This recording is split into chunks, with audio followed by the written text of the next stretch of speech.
This is the Neurosurgery Podcast.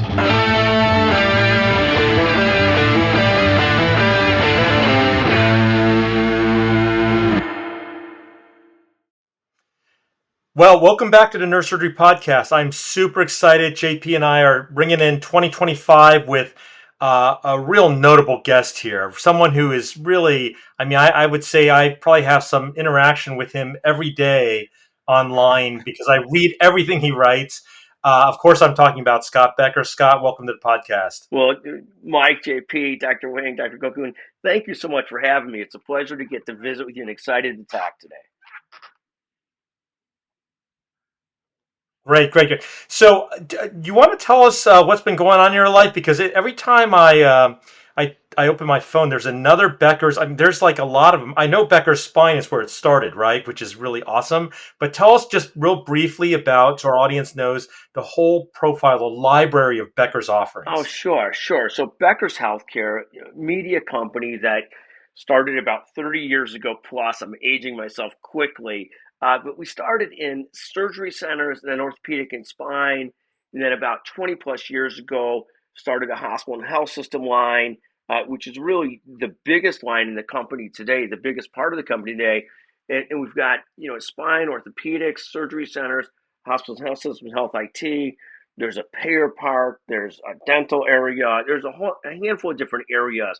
But the core is really hospitals and health systems, health IT, orthopedics and spine, uh, surgery centers back in the day, but still important to us. But that's the gist of it. And digital presence, big conferences, big meetings, and trying to provide short, concise information that people can find useful and quick and to the point, and get a sense of the trends in their areas. I mean, that's the gist of it. We're not trying to. A long time ago, we decided we're not going to be a clinically reviewed, peer-reviewed type journal. It's not where our strength is at. We think of ourselves more as sort of the business side of healthcare, the trends and business side, and not sort of. We used to write deep strategic pieces, and no one would read them. So it's more short, concise. People are getting a sense of what's going on in healthcare, what's going on in their areas. And that's the gist of it. We love to connect with people. I'll point our listeners. Yeah, and I'll point our listeners back to your prior time on the show, Scott, where we dubbed you the media mogul of medicine. And so that was a great two-part conversation where we talked about all these various publications, both in print and the podcast you're running, which anyone who enjoys this show will enjoy those outlets. And as you say, they are really punchy, quick reviews. It's almost like newsletters before newsletters were a thing online, to really just quickly download the news of the day in these various sectors of the healthcare industry. And so I'll point our listeners there, link to that conversation and all of your outlets so they can find you. But today, as we're ringing in the new year, 2025, this is our first recording on this podcast in the new year. We thought, who better to ring in the new year with than the media mogul himself? And we asked you to come on and give Scott Becker's top picks, the 5 trends to watch in 2025. So, Warren Buffett is the Wizard of Omaha. Today, you're going to be the wizard of the American healthcare system. And we're just going straight to the source. So we don't even have time to read the newsletter. So, Scott, just take it away. No particular order. What's on your mind moving into this year? Yeah, no, thank you so much. And hopefully the beauty of healthcare is that all of us, whether we're involved in it as me as sort of an observer, you folks as directly providing services and taking care of patients, or a consumer, every single one of us is a consumer of healthcare. So one of the beauties of healthcare is that all the things that we talk about, most of them, people are all going to sort of understand because they touch all of us in different ways, and some of us more acutely than others. But I'll go through 5 key things that I'm sort of watching as we get into the year. And I won't even get into sort of the Trump administration, some of the things that will come out of that as well. Not in a bad or good way, but some really interesting things that'll be there too. But I'll start with 5 trends that we're watching. The first one is ones we've been talking about for some time, which is shortages and workforce issues. And again, the beauty of us all being consumers, all of us could feel this in some way. So even if you're a physician who's highly connected to the system, you still have to work to find the right specialist for your family, the right care, the right everything. Access and shortages and specialists in primary care just becoming worse and worse. And I think we see that across the country. It's somewhat less worse in the top 10 or 15 metro areas, but it's growing to be horrendous every place. And it's worse in different specialties, even specialties where we thought there wouldn't be shortages of, you know, ER, radiology, interventionalism, uh, dermatology. There are specialists, obviously, neurology. There are specialists across, there are challenges across the board, across specialties. And one of the great challenges is a lot of primary care could be done by advanced practitioners. A lot of specialty work cannot. And so there's this huge divide and this growing shortages. When you need a brain surgeon, you need a brain surgeon. And you know, the PA might be able to do some workup, but can't do the brain surgery. And this is true across a lot of specialties. And even many specialties we thought it would have been turned over to technology, to AI, anesthesia. There's huge shortages. My college roommate, one of my best friends, is an anesthesiologist. 20 years ago, I thought a machine would be doing his job, but it's not the case. I mean, we need people, we need great trained physicians and specialists and radiation technologists, technicians, and everything across the board. Just tremendous shortages. And there's a population ages and grows, 330, 340 million people. We're just in a horrible workforce challenge. It's getting worse, and we see it across the board in all kinds of areas and situations. So that's the first thing that we're looking at is yes, Mike, Dr. Wayne. Can I ask you? I'm going to ask you a question about that because last night my mother, and she doesn't text me a lot, but she texted me the cover of the AARP bulletin. Okay, my mother's 88 years old, and it said, "Where have all the doctors gone?" And I want to just ask this question because I don't know the answer, and I'm sure most of our listeners don't. The growth in the number of doctors, right, has roughly approximated the growth of the number of Americans. Maybe it's a little less, but there are more and more doctors every year. There's more medical schools. There's more Americans, right? But this choke point of care, is it that people need more care? Is it that there's more diagnostic tests, so there's more stuff to do per patient? Is there something else going? Is there a choke point from the Yeah. flow of patients through the insurance system? What is actually happening? Because it wasn't like this before. Yeah, no, I think that we are significantly under-doctored, but that's just one part of it. We're under-nursed, we're under-doctored, we're under-technician, we're under everything. But I think we really are under-doctored, particularly when you get outside of the top 10, 15 metro areas. We really are. And I think what happens when you look at hours, doctor hours compared to the population, it tells a very different story. We've got 1,060,000 doctors in the country, but what you've got is a situation where you've got multiple different things going on. Many of the doctors that used to work 70-hour weeks are the older doctors, and people just don't do that in the same way anymore. The second is you've got a situation where something like half the doctors that come out by the time they're 40 are working part-time or so.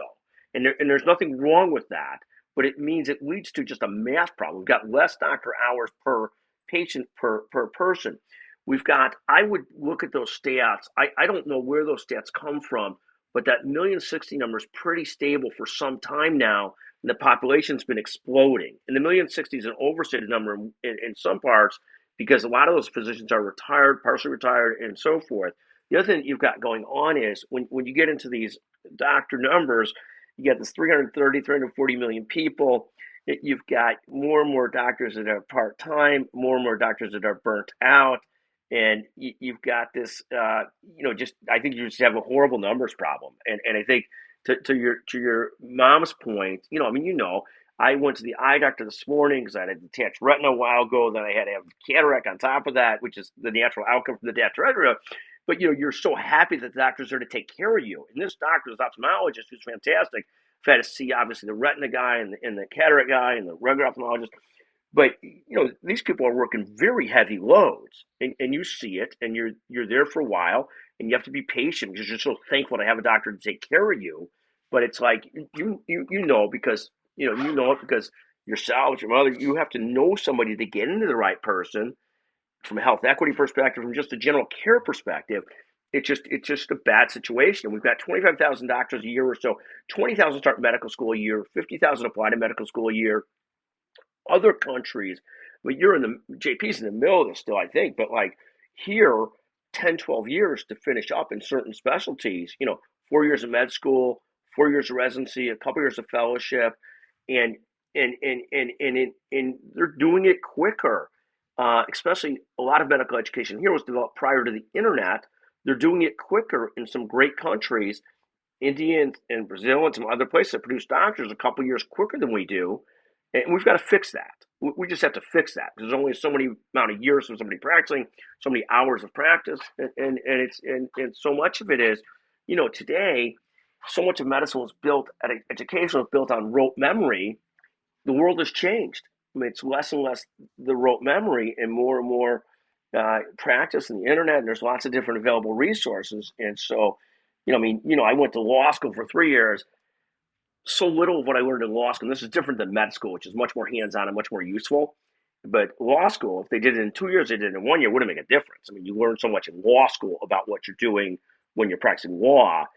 Medicine is different, but it doesn't have to be 10, 12 years. Because you have many different problems and Yeah. challenges. This is just one of the problems we're talking about, is the shortages. Yeah. So Scott, I mean, so that first trend to look for, the personnel shortage and the staffing problems, and as always goes in these conversations, we touched on burnout, we touch on the length of training, even international graduates coming here, and the wonderful H-1B visa controversy that's going on. It is interesting that I've seen this trend with the staffing shortages, particularly with nursing, since COVID hit, right when I started residency and kind of formally entered the workforce in medicine instead of just coming from school. But I will tell you, my ulterior motive with this conversation is not just the conversation, but I'm taking notes, and everything you say is going to be another episode of this show. So with my self-interest in mind, we've got number one on the list, which is the staffing and personnel shortage. What's Becker's number two trend to look for this Sure. year? So my number two is insurance and healthcare costs are again rising incredibly, and it's anybody who's Mm. gotten a renewed group policy, renewed insurance this year is sort of blown away by the increases in it. And I don't know what you do about that. There's so many different challenges to it. We're going to get to Medicare Advantage in a second, which is tied to this. But we've put this tax on our system where so many of the dollars go through a middle person, an insurance company of some sort, and it just has added cost to the equation. And the idea was that the insurance company somehow or another would manage care or help manage costs, manage these things. And it feels to so many of us that that part of the system has just become an additional tax, is somewhat broken. And we'll talk about that when we get to our third or fourth issue, which is Medicare Advantage. But it just strikes me, the insurance cost, like the monthly insurance cost, I'm not that far from Medicare. I'm still several years away from it. And people always talked about, well, even when you're in Medicare, you're going to have these costs that are crazy per month. And I'm seeing those now in a group plan, just numbers that I hadn't seen in a long time in terms of total cost.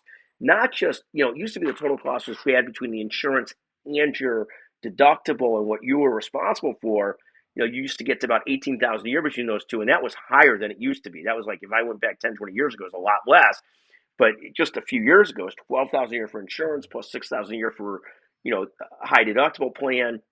So you got to 18, 20,000 a year for a family, and now those numbers are a lot worse than that. And again, different types of plans, but it's gotten noticeably to be a real number, and it's and then there's all these other pieces to that as well. There's the specialty pharmaceuticals, there's the GLP-1s, and there's all kinds of issues here, not good or bad, but there's no way that insurance can pay for GLP-1s at the costs are costing us now, because that takes up almost your premium. So the numbers just, we've got math problems here too. So it's not all a knock on the insurance companies, but insurance and healthcare costs are again they're going to have to become a political issue again, because they've gotten to be like, where you almost get that aha moment. I can't even believe they're going up so much again.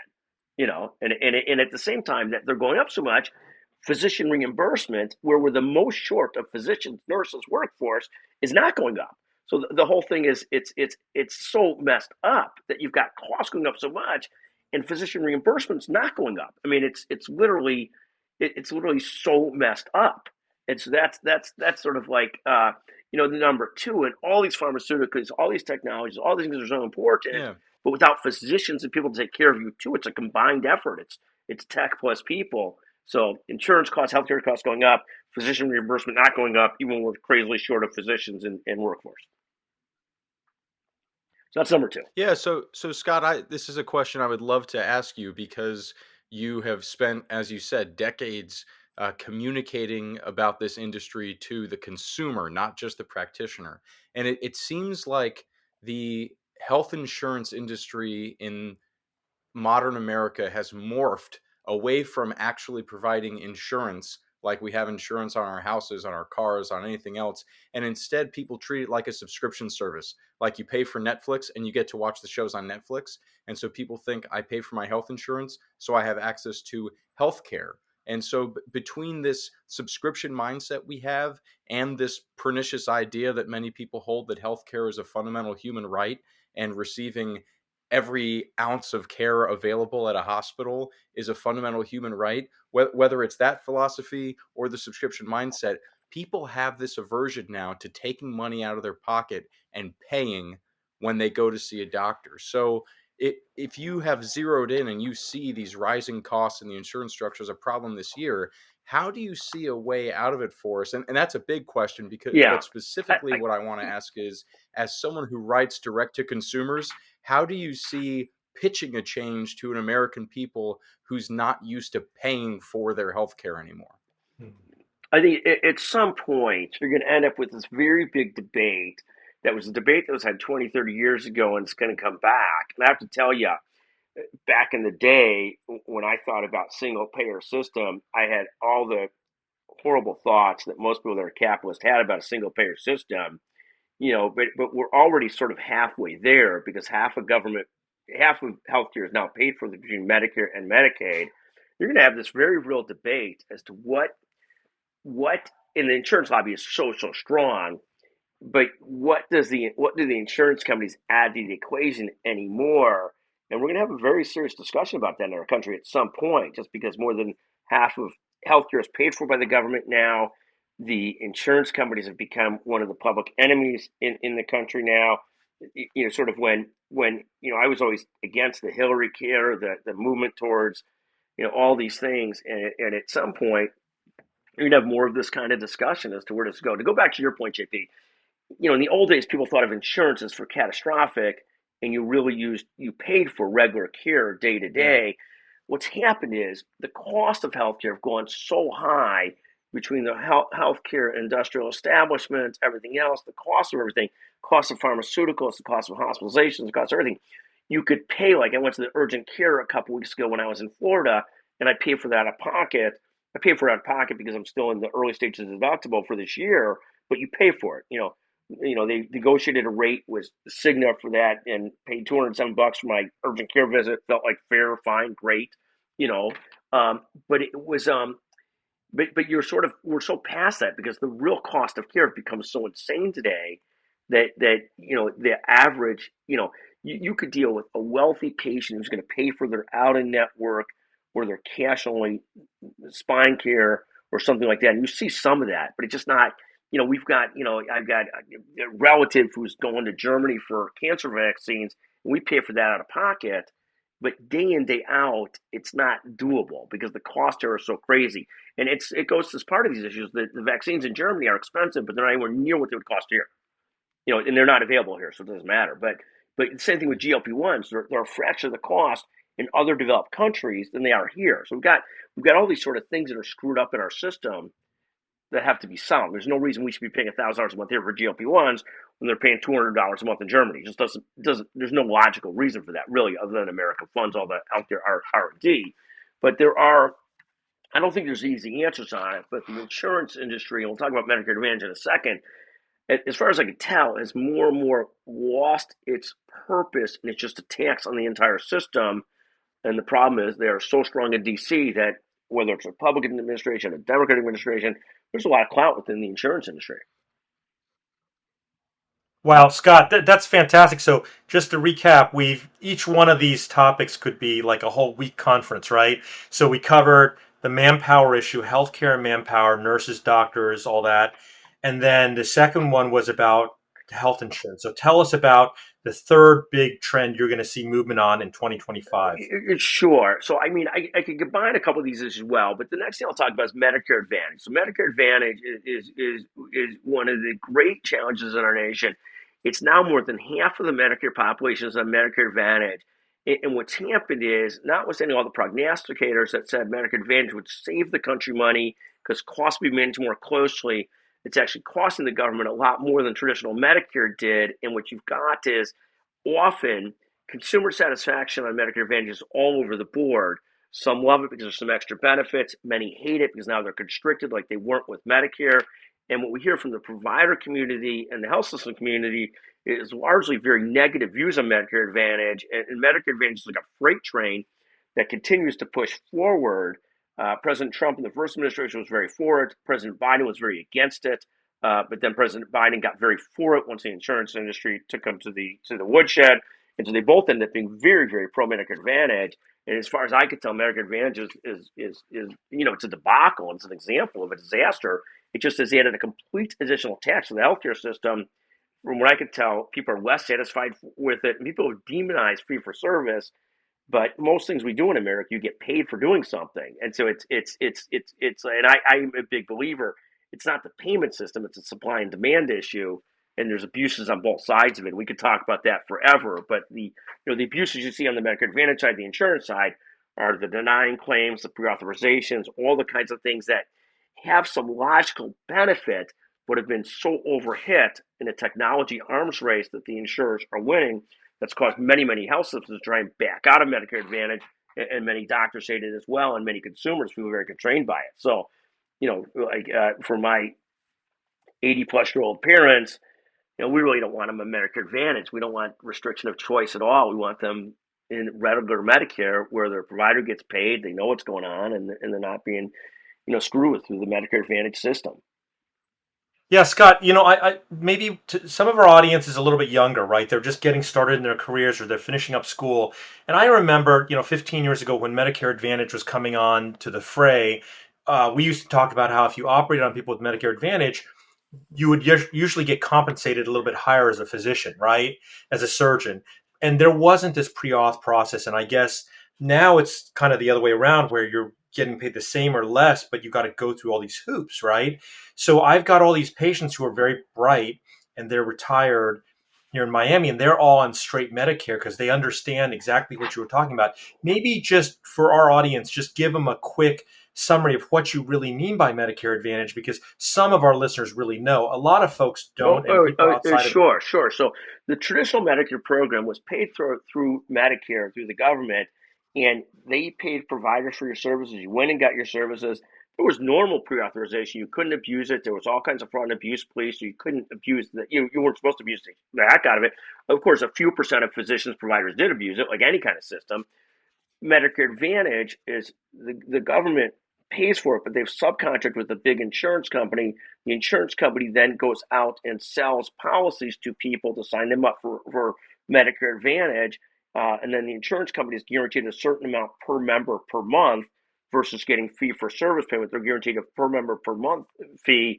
And then they try and manage the care of the patient under that per member per month fee. And what's happened is there's always adjustments that are made to it for the insurance companies. So the insurance companies are constantly trying to do two things.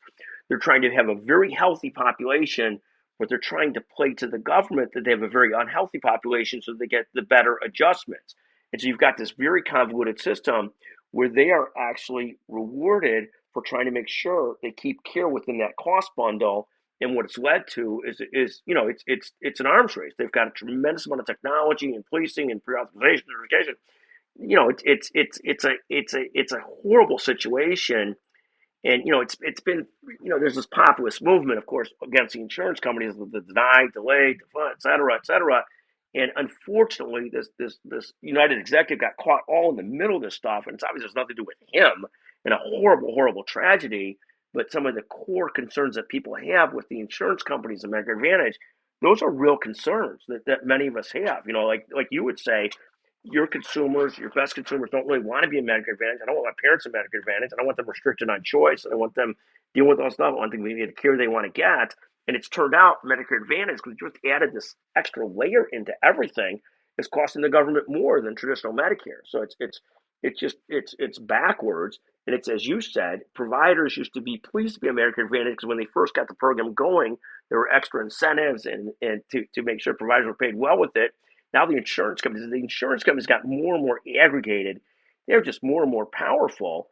And so, it is what it is. But so the dollars flow through them and then they flow to the providers, and instead of just flowing from Medicare to the providers. And a lot of states have Medicaid managed care, which is very similar, same concept. And so it's, to me, it's just it's a debacle. And it's the thing that leads people to think, at what point are the insurance companies just a tax and everything? And at what point, four of the biggest companies in America, the top 20 are insurance companies. And as far as I can tell, it's like they make a little bit of money. They're like the house, like a little bit of money through everything. And it's a debacle. During COVID, they cleaned up for all the wrong reasons. They cleaned up because people weren't having care done. So their profits were insane, but that's not for the right reasons. Not because they were managed care. It's because all the procedures and everything else just wasn't being done because of COVID restrictions. So that's Medicare Advantage, Dr. Wang. And hopefully I've explained it okay. I'm imperfect, but hopefully I've given you the gist of it. Yeah, so surprise, surprise, you heard it here first, listeners. A government program proved more complicated and more expensive than promised when they proposed the bill. So, Scott, let's keep marching along. What's the number 4 trend to look for this year? Sure. The next thing we look at is the advent of technology and where it can help and where it can't help. But the reality being that there's 2 or 3 different thoughts on this. Technology could be a big driver towards dealing with a lot of things, but it still is very much technology plus people is sort of one point on the technology side. The other thing that's happening, we watch this from a different spot. There's been this explosion again of companies that are built around technological solutions for healthcare, many of which are thought of as what are called point solutions, meaning they're intended to solve a very specific problem. And point solutions are often the best specific optimal solution for something, but nobody wants to buy point solutions anymore because health systems, practices, and so forth don't want to deal with 2,000 different point solutions. I don't know if you guys follow that, but that's one of the big evolutions that's happened in the last couple of years. There are so many developments of so many different AI companies, so many digital health companies, so many tech companies, but there's going to be at some point a huge consolidation amongst those because systems Hmm. just can't deal with. They'll deal with 10 enterprise programs, 1,000 different applications or service line programs. But like in your practice, for example, there's probably some point solutions that are the very best solutions in your area. But at the end of the day, systems don't want to deal with thousands of point solutions. So you've got this fascinating funnel that's going on in entrepreneurial healthcare, technology plus people, and even as much as technology is so important, it still is a 2x improver versus a 10x improver. And what I mean by that is, like, for example, if you're doing telehealth, it leverages your time better, it expands your time better, but it doesn't 10x improve your time. And so, for example, the great examples are telehealth was first built around radiology. And if you thought there was one specialty that would end up being really technology dependent, where we wouldn't need so many radiologists, it would be that. And we find ourselves in a spot where even though that was the original use case for telehealth, we are short radiologists in the country, we're short interventional radiologists in the country, we're short all these specialties, technology plus people to solve problems. So that's, I don't know if I said that clear enough, but I think those are some of the things that we look at.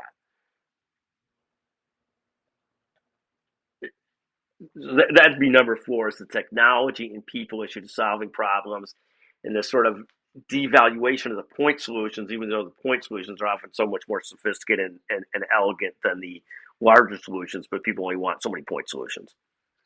Yeah, that is really interesting. And I think you're absolutely right that we see large systems tending toward a consolidated product because, even as you say, they don't want to deal with 100 small companies, even though an individual company is going to be best at the thing that they individually do.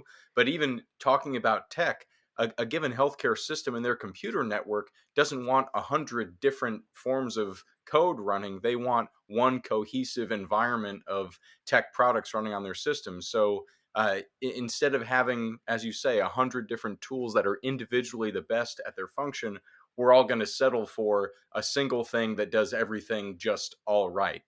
I think that we see that in our electronic record systems. We see that in suites of surgical products that we use in the operating room because you use all the same equipment, implants, navigation, because it all talks to each other and you got a single rep. We're all used to that. So it will be interesting to see how that advances with the continued progress of AI and the other technological advances in this year to come. And so I guess as we try to land this plane and we ring in the new year with the last one on the list, just go ahead and tell us, is it the Maha movement? Is it RFK Jr.? So no, I mean we could discuss RFK Jr. We could discuss we could discuss that stuff.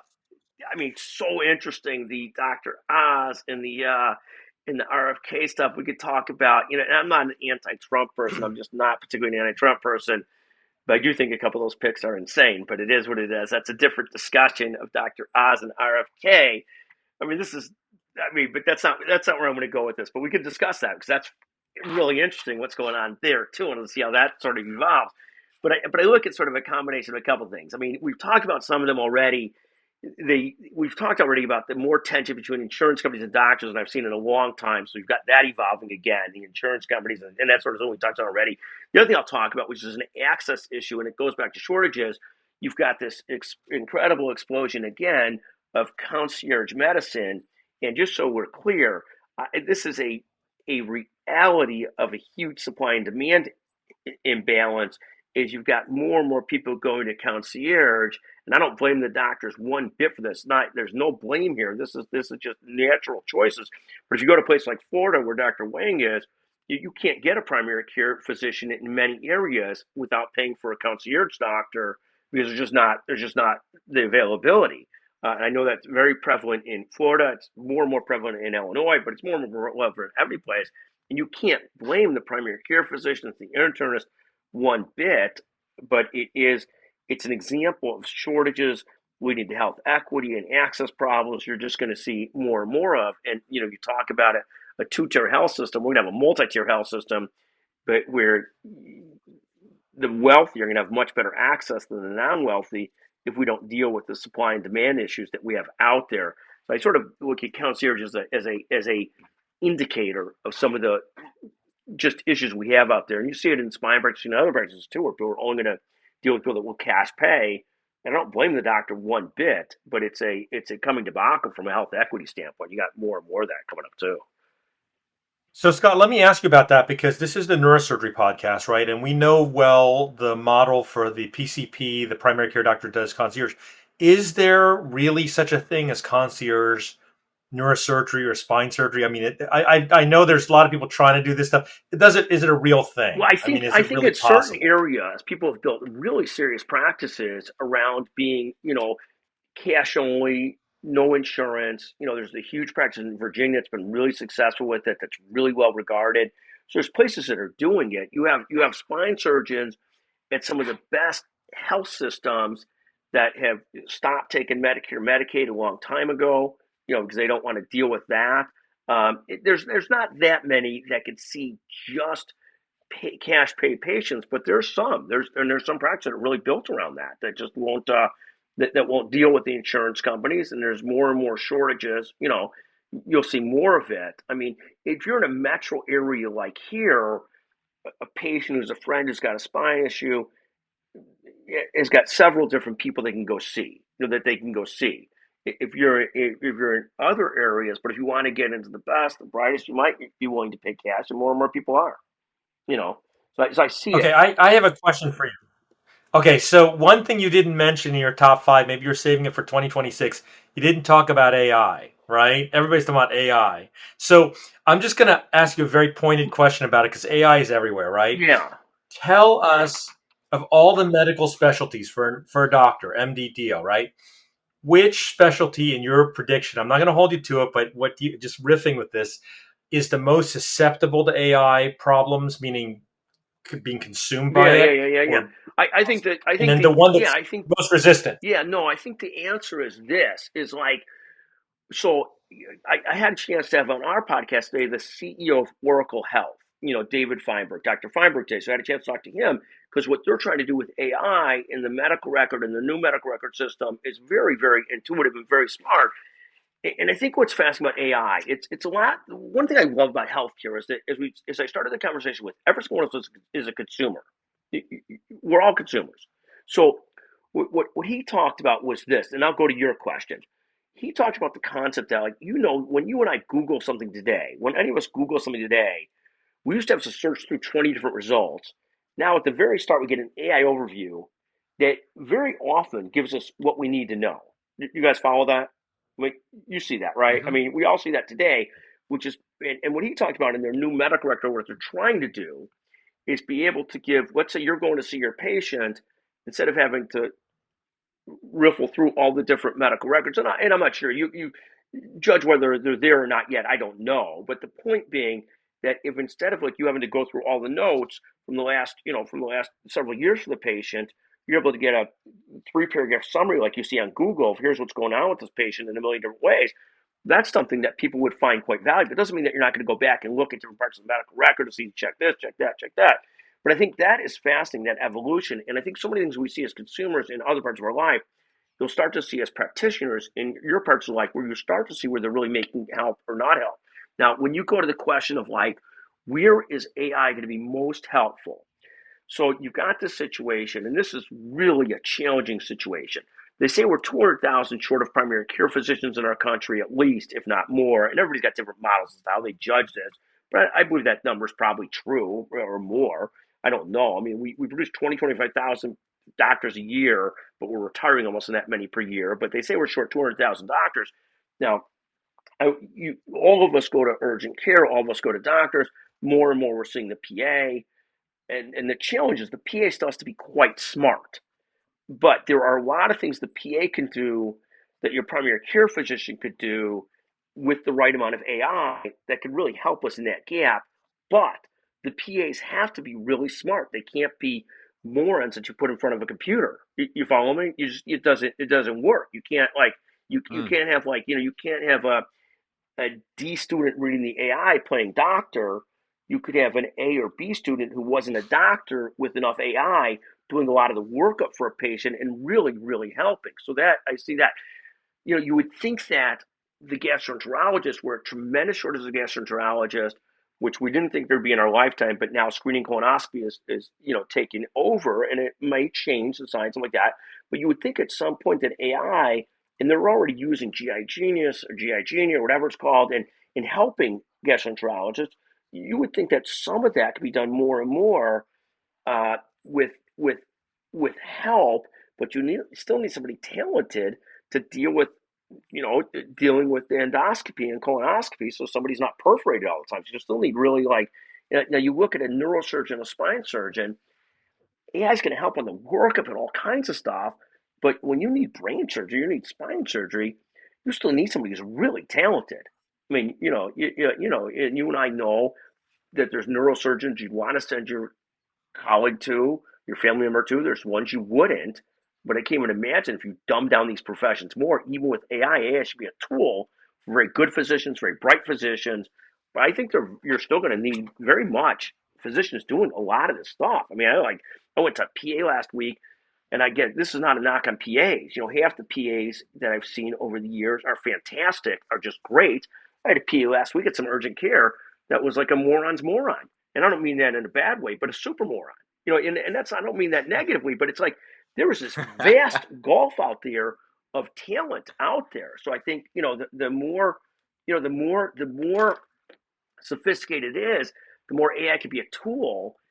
But only a moron's going to think we're replacing physicians with them. We're just not highly trained, highly smart.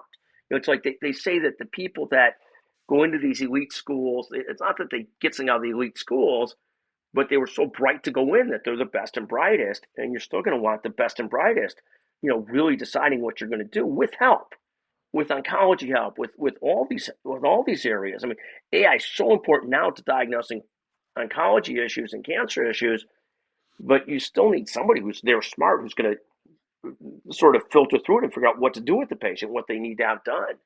So I don't think we got, it's going to be a combination of AI, and so forth. I would have thought my buddy, the anesthesiologist, could have been replaced a long time ago by AI, but you still want somebody who's really smart, who's really there thinking, we don't want to dose this person too much because we don't want them being asleep for the next 3 days or having their system crash down. So I don't know. It's an Yeah. evolution in place. Dr. Wang, JP, I hope I didn't just go on too long there, Dr. Cocoon and Dr. Wang, but I think it's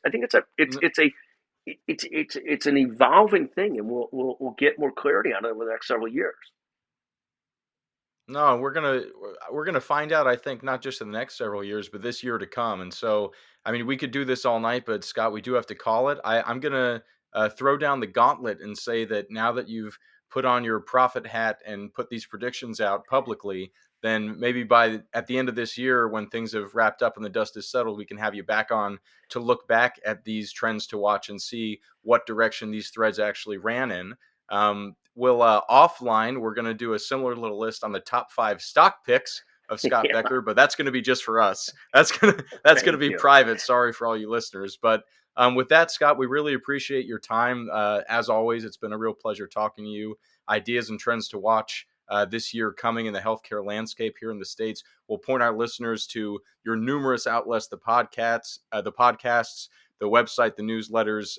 Thank you so much. As I said, the media mogul of medicine, Scott Becker himself. Thank you. Thank you, folks, so much. What a pleasure to visit with you. Thank you guys so much.